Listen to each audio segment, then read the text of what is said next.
Stay tuned for the Joan Quinn Profiles. Joan served the state of California as a member on the Arts Council and on the Film Commission.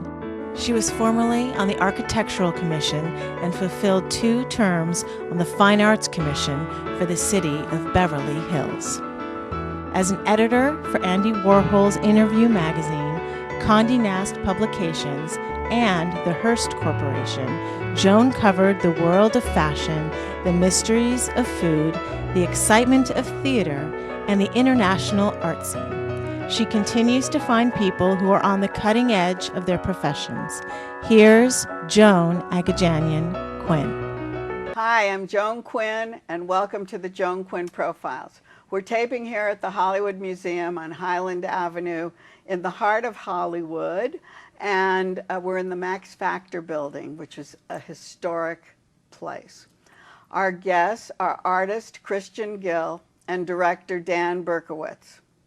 German-born artist Christian Gill studied art and textile design at Reutlingen University, during which time his brother curated a solo exhibition of his work at the Dresdner Bank. The Dresdner Bank. That was pretty good.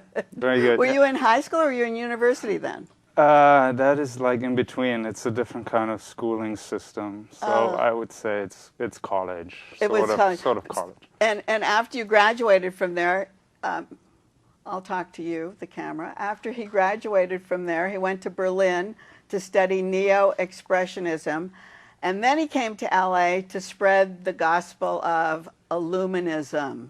We're going to find out what that was. When you came to Los Angeles, you were interested in acting.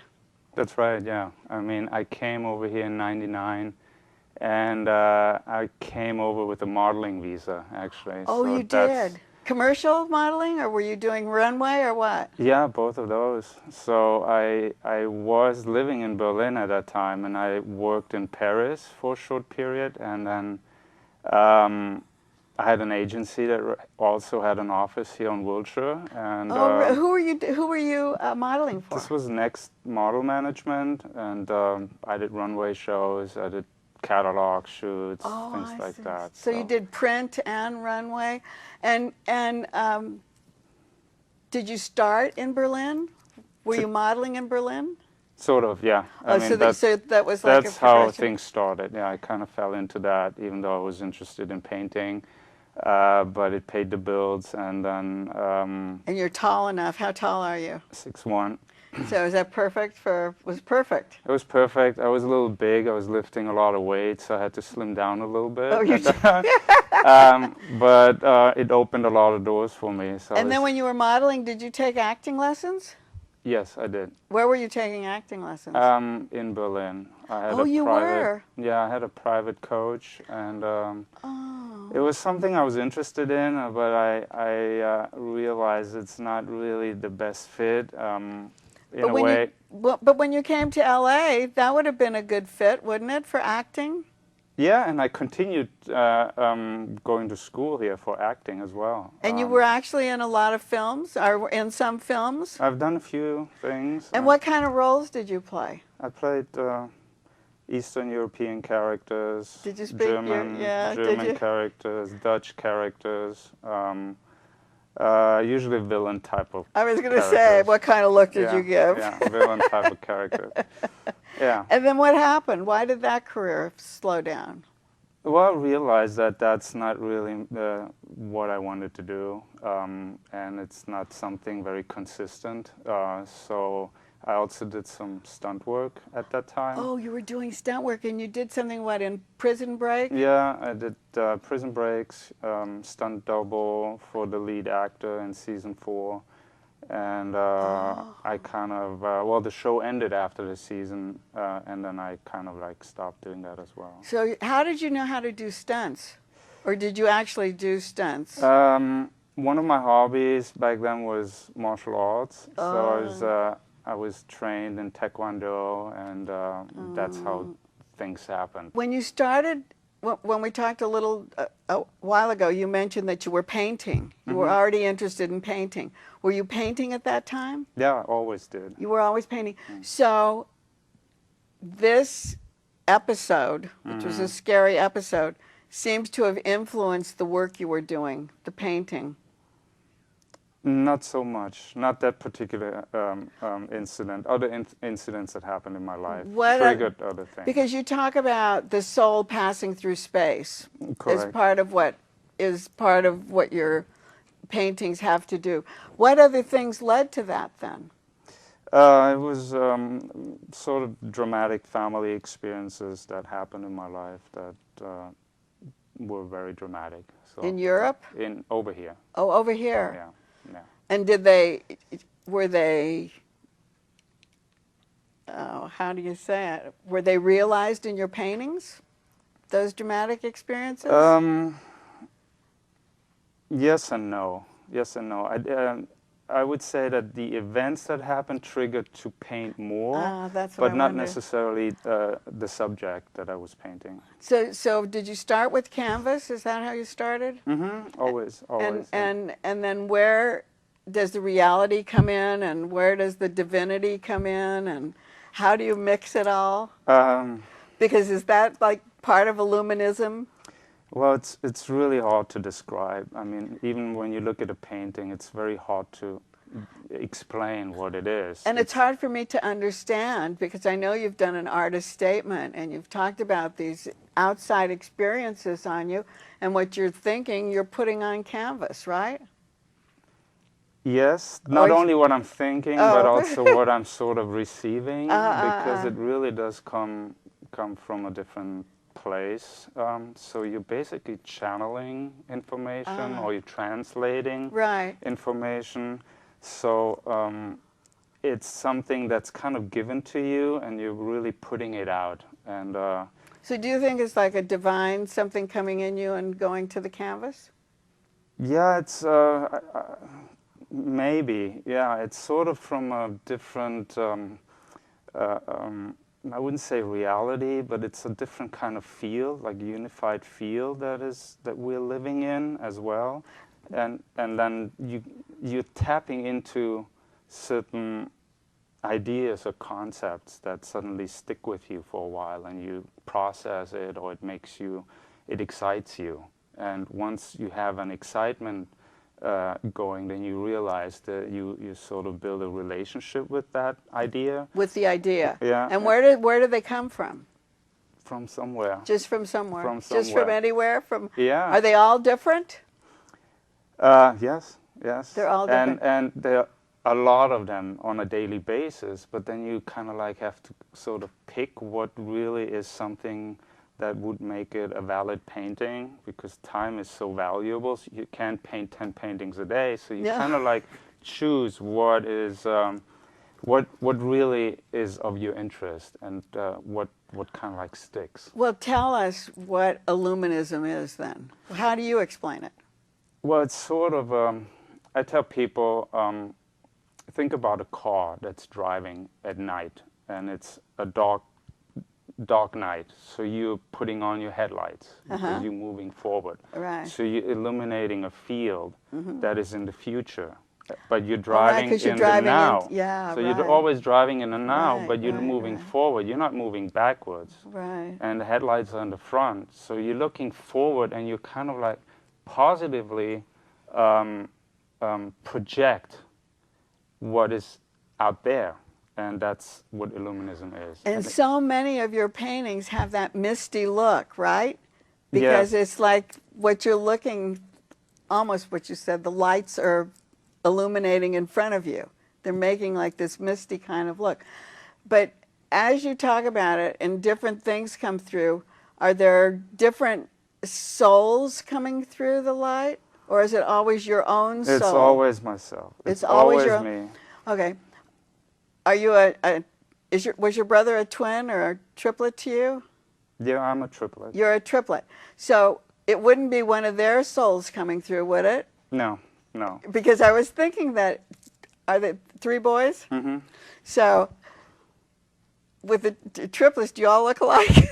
I kept thinking that it was maybe each person's soul coming through, each brother's soul coming through. No, that's not the case. But I paint figurative, so it's the figure that is in my painting is usually me. There's no other person involved in the painting. So I always use myself. Because why would I use someone else? It's more personal, and I can relate better to it. But no, there are no different other souls or anything like that. It's nobody else. It's always your own. Okay. So, was there a painting in your family background? Were there arts in your family? My mother is a decorator, but not your father, not that I know of. No. So and your brothers, do they paint? No, they don't. No. So this is like really specific. Yeah. We're talking about the specificity of it. Yeah. So let's talk about this painting right now. Well, this painting is probably was finished about 2 or 3 years ago, and at that time I was very interested in quantum physics and in the universe, and my work overall is about energy. And I was really fascinated about how particles can be entangled with each other, even though they're light years away, and they have a certain spin, and they spin simultaneously. And I was I thought about the idea of emotional connectivity on a basis of, in this instance here, of love, rose being a symbol of love. Roses. And being inside a sort of nebula, which is the blue part, and that is also surrounded by the vastness of the universe. So you're thinking of how can that happen, that two people connect at a certain time and space. So that's the quantum physics of it all? Yeah, like that's kind of like how I try to explain how particles interact, in this case, emotionally. And you have that one painting that we have a picture of that has some yellows in it. Looks like quartz. Yes. Explain that piece. Well, I think like these crystals are really fascinating because we use them in technology and processors, and I think we're just starting to understand what they can really do in technology. And similar concept, I put a rose, I don't know if you've seen it, I put a rose inside that quartz as an emotional storage unit that we'll probably be able to do at one point, because I know that we're starting to be able to store a light beam in a crystal for like, I don't know how. Oh, so you can store the rose, which is life. Yeah, which like is a symbol of emotional storage. So I'm sure, this is my belief, that might be a possibility to do. It's kind of hard to explain to people when they see your paintings, right? Because you have to be there to explain that feeling. And who understands quantum physics? Not me. Yeah. Me neither. You neither? No. Oh, good. I'm trying to get the basics, but good. I come from a different area, so I'm trying to explain it visually. Well, I think it's beautiful, and I like the pieces that you've sent for us to look at while we've been talking. And thank you so much, Christian, for being with us today. You're welcome. Thank you. And thanks for watching this part of the show. Don't go away. We'll be back with director Dan Berkowitz.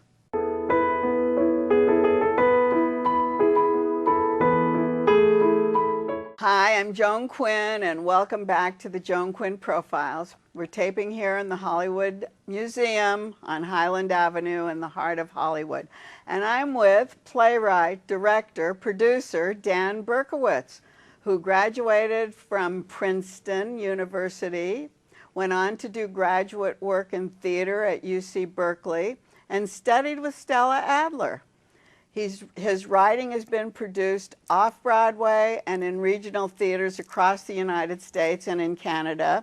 And he was an associate producer of the Emmy Award-winning David Susskind Show. We can't be David Susskind today, but we're going to ask you about it. And a good thing, too. He's directed more than 50 plays and musicals and 150 cabaret reviews. So we'll talk about breathing room at the Greenway Court. Right. But let's talk about how somebody has 200 stage events. How do you produce those?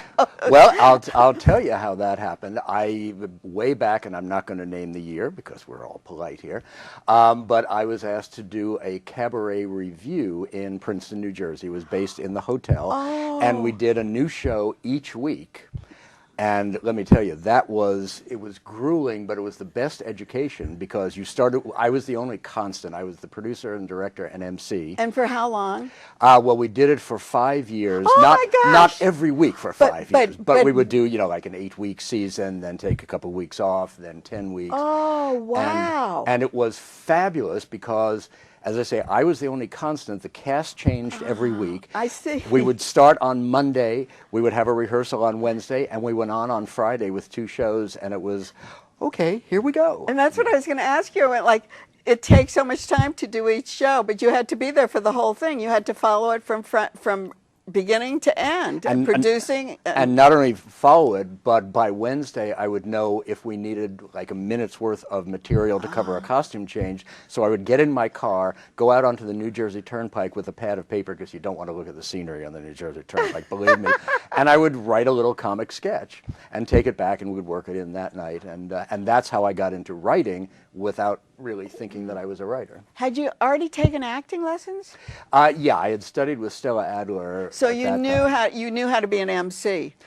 Well, let me tell you, being an MC is so different and doing cabaret work is so different. I was going to say. Because so many wonderful actors and actresses that I had worked with, and I'd say, would you like to be in the cabaret? And they would say, oh, it's wonderful. And then they would go, no, because in a cabaret, your character is yourself. And you don't have anybody else to hide behind like you do in a play where you're playing, Eugene O'Neill. So tell us the difference between a musical and a cabaret. Is cabaret always one person? No. I mean, so explain those to us. A lot of cabaret shows are one-person shows, they will be one person with, a guest star coming in for a number. Ours was more a cabaret review.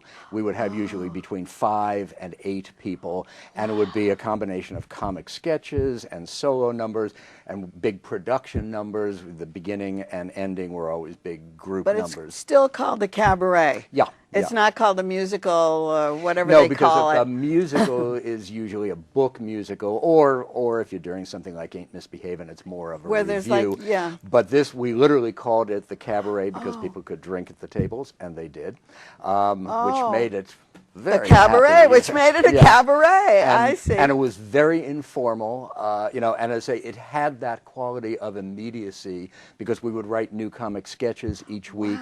This was around the time of Saturday Night Live and all that, and and it was also always taking fresh. place back east. Talking about Saturday Night Live, a lot of those things happen like that. Yeah, and our worst cabaret though actually took place in Colorado. We were kind of flown around after a while. Were It got you? to be very popular. And what was it called? I was called the Inn Cabaret, INN, because it was based in the Nassau Inn, which is the big hotel in Princeton. And one time, the entire troupe was flown out to do a New Year's Eve show at Vail, Colorado, as a benefit for the Vail Valley Medical Center. I mean, they spent a fortune. They flew us out 3 days in advance to get used to the altitude. They put us up at hotels and all that. But I'm one of those people who is perfectly fine with the altitude the first day, perfectly fine the second day, but I'm one of the 1% of the population who gets deathly ill on the third day. Are you kidding? Which was the day of the show. No, is that what happened? And they had to literally clamp an oxygen mask on me when I would come off stage, as people would change my costumes around me. And I'd be going, because you were emceeing. I was emceeing, and I was in about 2/3 of the numbers. Oh, you were too? Oh, yeah, because I'd be performing with it, and I was literally gasping for breath. Wow, so. That's great. So from Stella Adler acting to directing, is that what we did? Is that how you did it? Well, I actually went to Miss Adler saying that I wanted to be a director, and she did not think very highly of directors, but she liked me, so she let me study. She didn't? Oh, no. She didn't teach you to be a director then? No, well, she gave me such valuable insight on how actors work. And that's you have to know that as a director, because as I said to a number of people, Nothing that she said in the entire year that I studied with her was new, or that I hadn't thought of or hadn't experienced, but she gave it a vocabulary, and she made it possible to recreate it over and over again, you know, with a, as an actor, from an actor's point of view. Exactly. And did she teach you writing skills? Well, interestingly enough, she is one of the foremost interpreters of playwrights such as Ibsen, Strindberg, Shaw, and I took her play analysis class. I mean, this was way back before I ever thought I'd be a What do they playwright. do? Just take like page by page and tear it apart? No, well, she Or rewrite no, it? they did that in graduate school. Oy. But she would make the plays come alive by talking about, you know, the great themes that they were doing, and also critically how to play them. As she said, you know, you cannot play George Bernard Shaw small. The people are large. They are large characters. They have to have size. Everything you're saying sounds like what a director would say. Yep. Am I right? Ding ding, you got it. Yeah, exactly. And where were her classes? I studied with her in New York. She had a studio which was at City Center. It was in New York. Yeah. And then when you produced David Susskind, where was that? That was also in New York. I lived most of my life on the East Coast. I came to California about 20 years ago. Oh, he was in New York. Oh, yes. So tell us about that, because here you are, cabaret in Princeton, David Susskind in New York, very serious. Well, Not so serious? well, let's put it this way. He was the first of the serious talk shows, you know, and people like Donahue and Oprah really came out of that because he originated. However, I have to tell you that on the very first day that I was there, my first assignment, my boss, who was a woman who produced the show for the entire 28 years it was on the air, except for the first 2 months, said to me, well, we had some call girls on last night, and we've gotten some phone calls this morning from people who say that they weren't accurate. Could you call up some whorehouses and see if some of the Johns will come on? To talk about what the call girls had done? So my first day on the job, there I am, sitting there going, hello, this is Dan Berkowitz from the David Susskind Show. Would any of your patrons like to come on to and of course the thing is, you know, many of them just hung up on me, but a few of them would literally go, yeah, I think so, and they go, hey Frank, you want to be on TV? Oh, wow. And you would be amazed what people will do to be on TV. That's really interesting, because I was going to ask you what some of the funny stories were that went on at the David Susskind Show, because the people that you mentioned came out of what he was doing, because I always thought he was more serious. Well, and I'll tell you, and it's gone too far, is what I think. Well, I mean, he was the first. He had Martin Luther King on. He had Robert Kennedy on. He had Nikita Khrushchev on. And were you working all that time? No, I'm not quite that old, despite how I look. But the thing is that the first 2 tapings that I was involved in, and I had conversations. We taped on Saturdays. On the Friday before the first 2 tapings. But it was all taped. Yeah. I mean, sometimes we would tape a show and it would be aired the next day, which happened with this one that I'm about to tell you about, which was in the middle of the Kennedy-Carter showdown in 1980. And I had 2 conversations on those 2 Fridays of equal seriousness and length. The first one was with the press secretary to the President of the United States, discussing, you know, the fact that his top domestic advisor was going to be coming up tomorrow to be on the show. The following Friday, equally serious conversation with the man who had invented the IQ test for puppies. No. Yep. So you mean it went from one extreme to the other? Because that was David's genius, is that he wanted to do, he called it the talk show his graduate education. And he wanted to do serious things, but he knew that if you do a show about the economy, the ratings are going to go, and nobody's going to watch the whole whereas thing. Next week, if you get a group of hookers on, the ratings will go through the roof. Yeah, that's interesting. Did he kind of orchestrate those things? Well, we would come up with ideas. We'd pitch ideas to him, you know, and a lot of times he'd go, oh, I hate that idea. And then a lot of times he'd go, oh, okay, you know, and it was always, though, getting that balance so that you had serious things and frivolous things and fun things, you know. And so all of your directing and all of these actings and all of this stuff, all of the things you've done, which have been really a nice circle of things. Now you're doing something at the Greenway Court? Greenway Court Theater, and it's called Breathing Room, and it's a fabulous, we call it a performance piece. The actual subtitle is A Chamber Symphony for 2 actors and a musician in 4 acts. Don't be alarmed, it's only about an hour and 5 minutes long.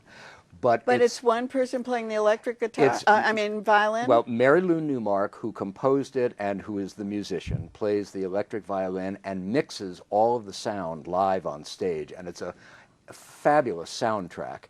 And there are 2 actors, and you're directing this, obviously. Yes, yeah. Obviously, you're directing it yeah. and telling him, don't you do that. But with these actors, you really don't have to do much directing because they're wonderful. Eileen Takei, who has been around for a long time and was the founding artistic director of theater at Boston Court, and Charles Reese, and the 2 of them with Mary Lou do this piece, and it's a combination. There are some very funny scenes. There's storytelling. There are things which will make you laugh. There are things which every time I watch a rehearsal cause me to cry. And Mary Lou plays this music. About 25% of the piece is her playing music and accompanied by what she calls the soundscape. How does she do that? She plays and then she goes to a keyboard? Some of the stuff is underlaid and she plays on top of it. So you have a engineer playing. She does everything. Oh, she plays? Yeah, once the sound levels are set at the beginning of each show, literally she controls everything from this sort of array. And what does the set look like? Well, the set is very simple. She's on a little platform about 6 inches high, just to raise her up a little, and she is surrounded by, a computer and some things with dials, which I don't understand at all. And and she has pedal things, and she has her electric violin, which is the most wonderful thing to look at because it's green acrylic and it catches the light so that it looks as if it's rimmed in green neon. Oh, it's so beautiful. Oh, yeah. I've seen a blue one, and I think the blue one's so beautiful. I haven't seen a green one. And it literally is like this light thing that she's moving. And as I say, there are sound effects, there are animal noises, Does she talk? She never speaks. We hear her voice on some of the soundtracks, but she does not speak in the so piece. you talk about quantum physics. How appealing is that to an audience? Well, that's the thing of your I other know. guest. Christian Gill did this wonderful thing, which is about quantum physics. And the amazing thing is I was listening to his interview, and I went, wait a minute, that's in our show. How did he get to know that? But what it is that the piece is about man interacting with nature and technology and, and how we have lost the ability to communicate with each other now. It's actually the same thing that he was referring to when he was talking about the canvases and how he brought them all in. And one of the characters, who is called the Professor, is a high school science teacher, and one of his wonderful speeches is how he tries to get across quantum entanglement to his students by talking about that it's like a seesaw where one thing goes up, the other thing goes down, and they're 2 separate points, but they act as a unit,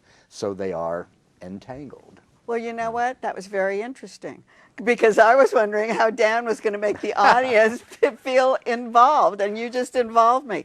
So thank you. Well, come and see the show then. I know. Thanks very much, Dan. Okay, thank you. And thanks for watching. Keep writing to JAQUINN1 at AOL.com.